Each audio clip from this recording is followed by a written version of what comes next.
Yo, peace was good. Welcome to another hip hop album review. This is part 206. The album that I'll be reviewing tonight is Common's second album titled Resurrection, released in 1994. By now, you guys should know who Common is. I did a review on his first album, Can I Borrow a Dollar, about 4 years ago. Man, it's a long time. Time flies, right? But better late than never.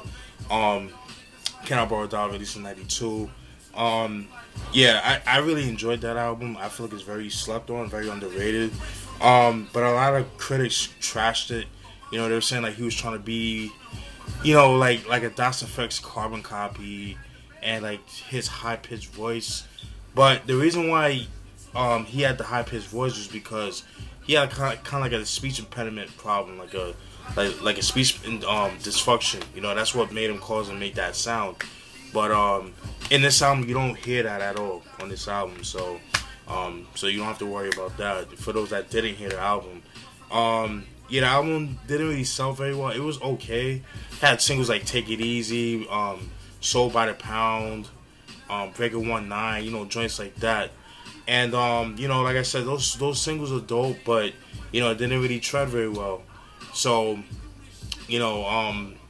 started working on some other stuff, and I think around like after the album dropped, he had moved to New York, and which he started recording this album right here, and he was listening to Nas on he heard Nas on the radio, particularly Stretch and Barbito, and that really inspired him to step his game up.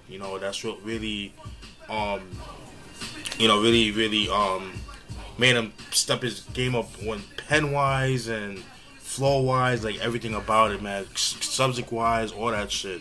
So, and that's what happened. And then next, he dropped this album right here, 1994, Resurrection. Dope title too, and I'll explain why. The reason why he called it the Resurrection is because, like I said before, when the album dropped, it didn't do very well, and he felt like he was dead. Like his career was done. He was not going anywhere, anything like that. But then, like, when he heard Nas and Stretch and Barbito, he just awoke from the dead, and that's why he called it Resurrection. So that's why he called it that. There are two singles of the album: Resurrection, the self-titled track, and I Used to Love Her. Those are the two singles of the album. You know how I get down. I'm gonna show you guys what the album looks like. All right, so you see Common right here.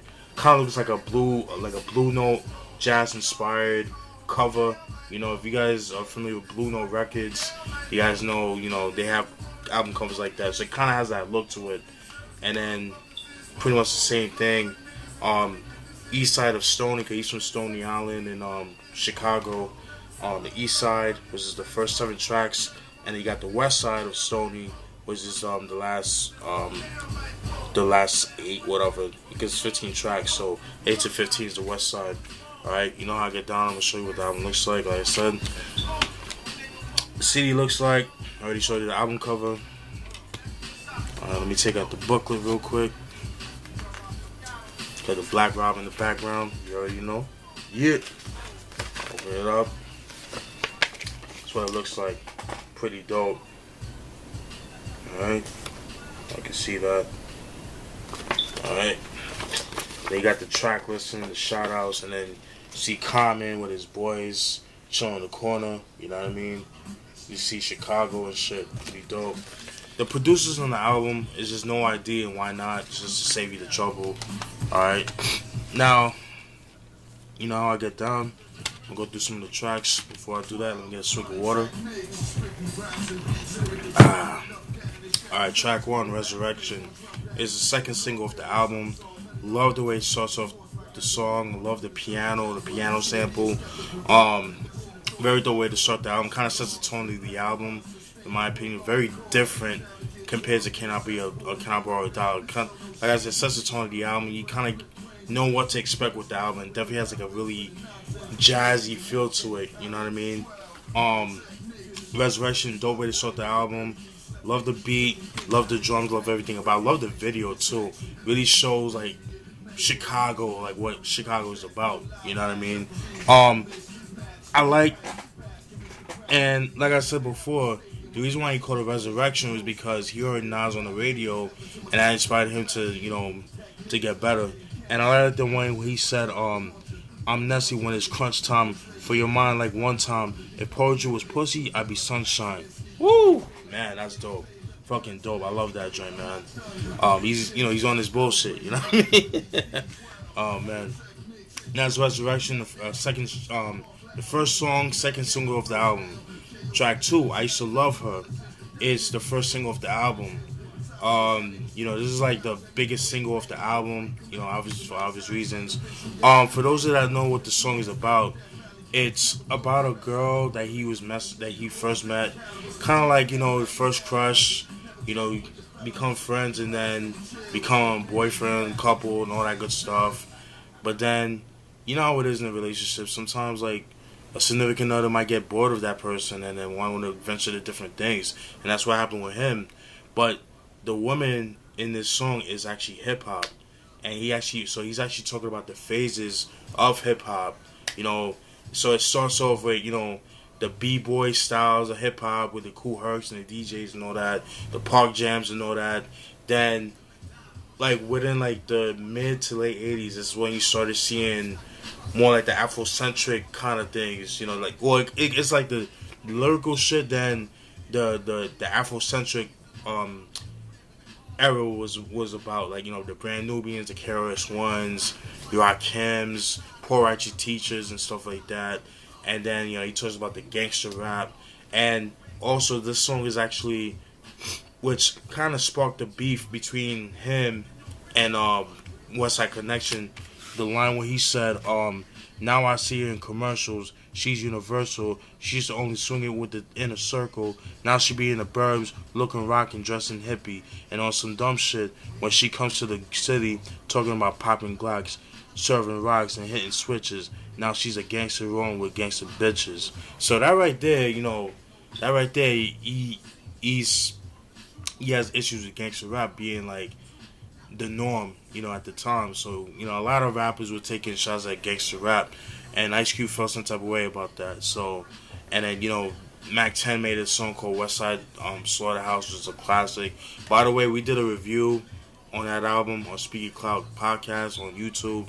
Just type in Mac 10 album review, or just type in Speaky Cloud Podcast Mac 10, it should pop up. Though we did a great job. Very, very dope album. Very slept on, in my opinion. Track 3, Watermelon, pretty dope track. It's a very good dope track. Nothing to it. I like the line when he says, "Me without a lyric is like a nigga without a beeper. I'ma blow this shit out cause I'm the joint like reefer. If Barry White was in the mob, I still would be dope. I still would be deeper." Fucking dope. I love that. That is dope. That's track 3, Watermelon. Track 4, Book of Life. Very, very dope song. Pretty much is him talking about him becoming a man, the struggles of being a man in the hood and actually living through the hood in everyday life. And he actually talks about that in the song. I like the line when he says, "What makes it bad, I had incentive, but that disintegrated to a state that stagnated. I procrastinated. I can't recall a day without being intoxicated or blowed. I'm dealing with a full day. At any day I can fold." That's some real shit, man, because, you're going through a lot of shit, whether, you just lost your job and you trying to find some type of way that, to kind of relieve that pain. But, what you're doing how you're doing it is only temporary, with drugs, sex, alcohol. Well, alcohol is a drug, but you know what I'm trying to say. Among other things, but what is the solution? And, that's pretty much what he talks about. So I could definitely relate to that, because every time I was like, I be stressed out and shit, And, I don't smoke, but I do drink. But I don't drink just to, what I'll do is, like, I'll play music or I'll make music, and that's a kind of release for me. You know what I mean? So, and doing this too, like doing the podcast, doing videos, that's like a form of release for me. So I actually enjoy doing these videos. So, yeah, but that's pretty much what I got from that. So that's Book of Life, very dope song. Track 5, In My Own World, Check the Method. It's not listed on here, but it features No ID. The story with that song, No ID had a group at the time. I forgot the name of the group that he had, but it was gonna be a solo track for him because he made the beat for himself. But Common heard this song and he liked it. He wanted it for this album, and that's what it was. Um, yeah, very very very dope song. The only thing with that song, it has a somewhat of a controversial line regarding interracial dating, which if you was to put that out today, whew, man, you will never hear the end of it. You know how it is. You know how social media gets down and shit like that, man. But I wrote the line where he said, I put bros before hoes. That's the way life and love and life goes. It's a jungle out there, but I'm never fevered in for them white hoes. I love black thighs. You sisters better realize the real hair and real eyes. Get real, guys. So before you make up your face, you better make up your mind. So that right there is very controversial. I'm not sure if he caught flack for it then, but I've read in articles in recent times that that brought that up. So, but I didn't know what album that was from. I didn't know what song that was from. So now I know what song. But that was like from '94, and people change. Like people are not the same. What 10 years? When how you was 10 years ago? You're not gonna be the same. So, but it is what it is. What can you do? You can't please everybody. It is what it is. Track 6, another wasted night with ... It's a skit. It's pretty much one of Common's homeboys leaving a voicemail to Common's answer machine, saying how he was with this chick. Came over to his crib, watched the movie and just chilled. He got no play. He didn't get no pussy. So he was tight over that. So he was pretty much, you know how it is. Like, when a girl disses you or, kind of curves you, like, that's why I didn't fuck with you anyway, you dumb bitch. And, calling them out and all that crazy. I don't do that. I think that's corny. That's just me personally. But, so, no Netflix and chill for that guy. Well, that's exactly what he had. Netflix and chill. He didn't get no poom poom. He didn't get the sidebar. He didn't get Netflix and chill like that. We all know. So, yeah, man. I thought that was pretty funny, man. Track 6. Track 7, Nothing to Do. Very, very dope track. What I got from that track, it definitely has, I could picture how it was in Chicago for him growing up with his crew. And just like overall, man, like, you got your crew, and it doesn't have to be Chicago, it be anywhere. Just you and your boys, you just walking on, roaming the city streets, and, you always got each other back, man. And if you see a bunch of girls, you're gonna holler at the girl. You guys have, competition or who gets the most numbers, or, if some dude look at us wrong, we're gonna fuck them up. And that's what I got from that. And then, like, he was just naming, like, a lot of these, like, landmarks in Chicago, and it's like, it really captures Chicago, like, really dope. I like the line where he says, I'm on some calm shit. What? No, I'm sorry. Wrong. Sorry about that. That was wrong. No. That was nothing to do. When he says 8-7 stepped in the jam, next to police come, fight there would be one. Numbers I get at least one. We come together with whoever. You wouldn't know how deep we was. We all didn't sit together.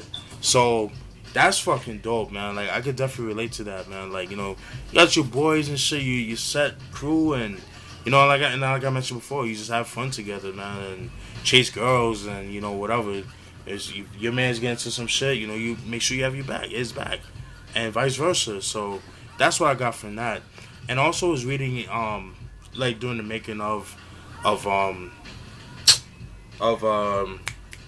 the song and the other songs, because the budget for this album wasn't a really big budget. So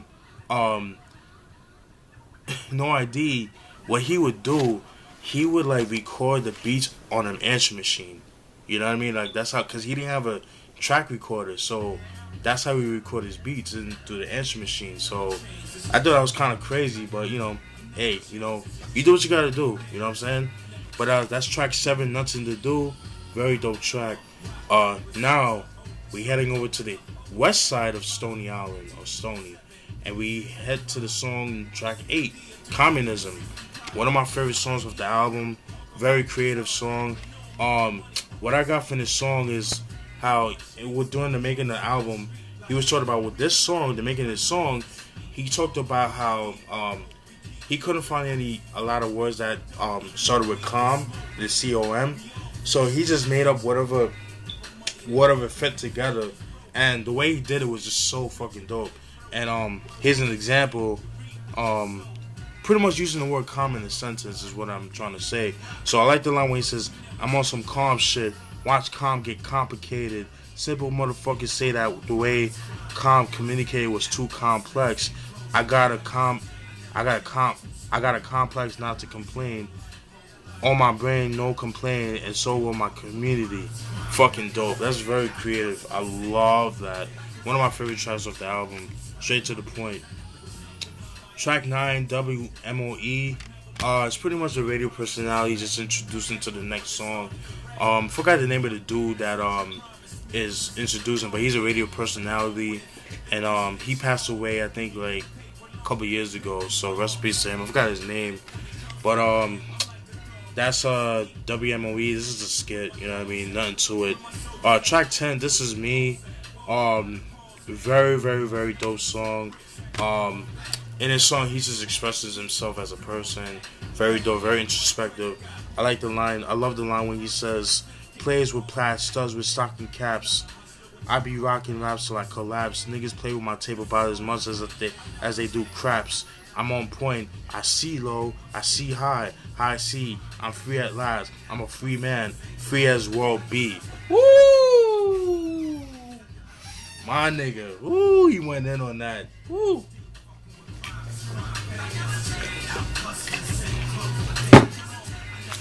That was good.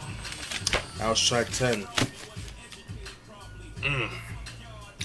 Track 11, Orange Pineapple Juice. One of my favorite songs as well. Very, very dope song. The reason why he said that he named the song Orange Pineapple Juice is it was his favorite drink at the time, so he didn't know a name. He couldn't think of a title of the name of the song, so he just named it that. Definitely one of my favorite tracks of the album. Love the beat. Love the line when he says, "Put your nipple to the bottle. I bust rhymes like breasts. I can get down, down like pessimist. Ring the alarm. I got charm like a necklace." Fucking dope. Woo! Man, he went in on that shit. That's Orange Pineapple Juice, track 11. Track 12, chapter 13, Rich Man vs. Poor Man, featuring Why Not, aka Twilight Zone. Another hip hop, another in-house producer of Common at the time. Very dope song, but I think that Why Not had the best verse, in my personal opinion.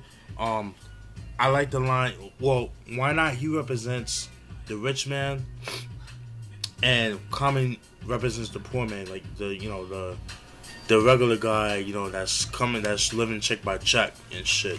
I love the line by Why Not when he says, "Fresh like air, well dressed. Yes, the LS is here. I appear on peers with my peers. The imperial like margarine. I'm butter." Woo!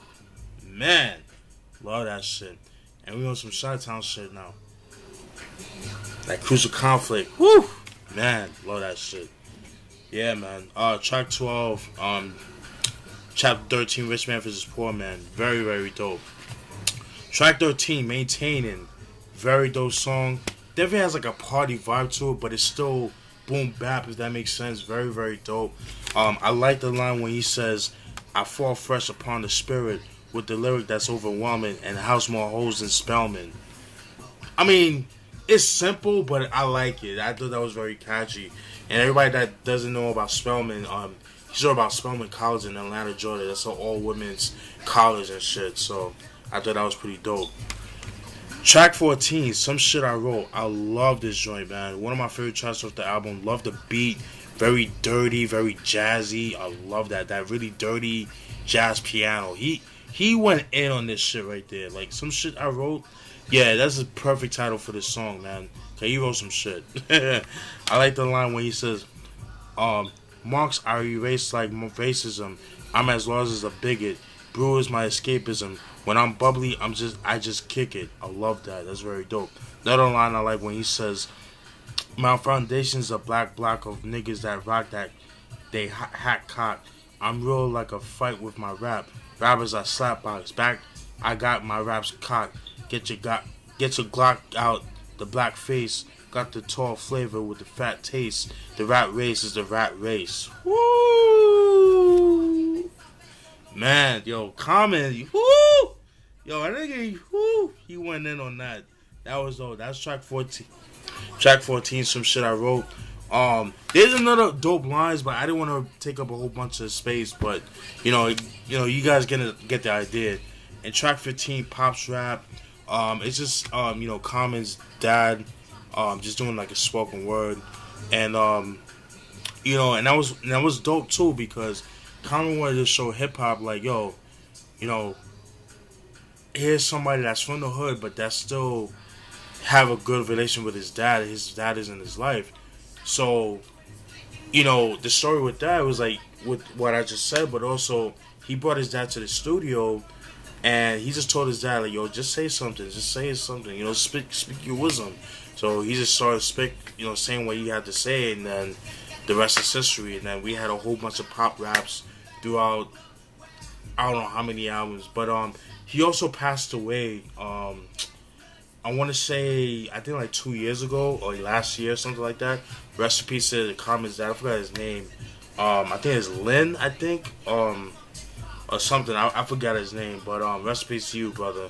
And that's pretty much it, man. My overall thoughts on this album. Classic album. Classic. And I don't like using that word very lightly. But the reason why this album is a classic is because depending on what he came from with the first album, it was practically a resurrection because, like, after that first album, it was kind of like, alright, man, that's you. That was you back then. Like, who are you? Who is this guy? Like, he's gonna flop. He's not gonna last. So he's a one-hit wonder, that kind of thing. And then him being inspired by Nas and other MCs, you know what I mean? He proved a lot of people wrong. His pen gets stepped up. The production got a lot better. It's a lot more cleaner, a lot more polished, but it still had that dirt. But it's not as dirty as Can I Borrow a Dog? Can I Borrow a Dog? I love the production on that. Very dirty, very early 90s. I love that. Yeah, everybody did their thing. They stepped their game up, man. Very, very dope album. I highly recommend getting this album. If you like dope production, you like dope lyrics, all that good stuff, then this is the album to get. This is the OG pressing. I know they re-released this album, I think like about 5 years ago, I want to say around 2014 or 2015. Excuse me, sorry about that. Yeah, they re-released this a couple years back. Obviously I don't have that. I'm just go with this, honestly. I highly recommend you guys check out the Extra P Lost Professor remix of Resurrection. Whoo, man. He has 2 remixes. That's how dope it is. One has like kind of like a piano kind of sample, like kind of like a dreamy piano sample, and another one is like kind of like, I think it's like from a psych rock sample. I know the sample, but I forgot the name. I know the name of I know the group that he sampled from, but the song I forgot. But they're both dope. I'll post it down in the description box. Also, too, what I forgot to mention on the song Resurrection, Rob Swift and Mr. Sinister, they got back together. They recorded a session where they revisited Resurrection because Mr. Sinister, who I forgot to mention, does the scratches throughout the album, including Resurrection. So Rob Swift was kind of like retraining Mr. Sinister, how he did the scratches on Resurrection. Because, like I said, I'm pretty sure it's been years since he perform that song, that perform the scratches on that song. So he was kind of teaching him like, yo, you did like this. Yo, it's so dope, and like the chemistry between them two is like so dope. It's so hip hop, and it's just sad that you don't see that in music no more. You know, everybody's on a competition. Even though hip hop has always been a competitive sport, but it's getting to the point. It's getting like a little bit too personal, where motherfuckers is like being disrespectful. It's like it's uncalled for. But but these brothers is having fun with it, man. It's just hip hop, and it's how it should be, man. And that's it, folks. I hope you guys enjoyed that review. Definitely stay tuned for more. I apologize for the lighting. I recorded the review, but I didn't like the way it came out, so I had to take, I had to take my time, take a little break, and then start over.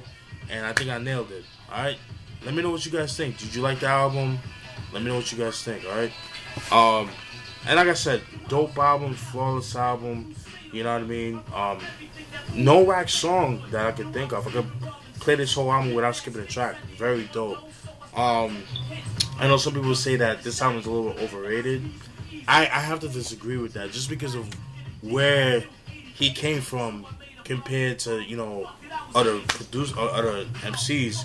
Look at Mobb Deep. They came out with Juvenile Hell. People shunned that album. Even they shunned that album themselves, and they came out with the Infamous. This is no different, you know what I mean? Even though he did it first, but you know what I'm trying to say. So that's it, folks. Hope you guys enjoyed the review. Be easy, stay love. Peace. Stay love. Stay positive. Much peace and love.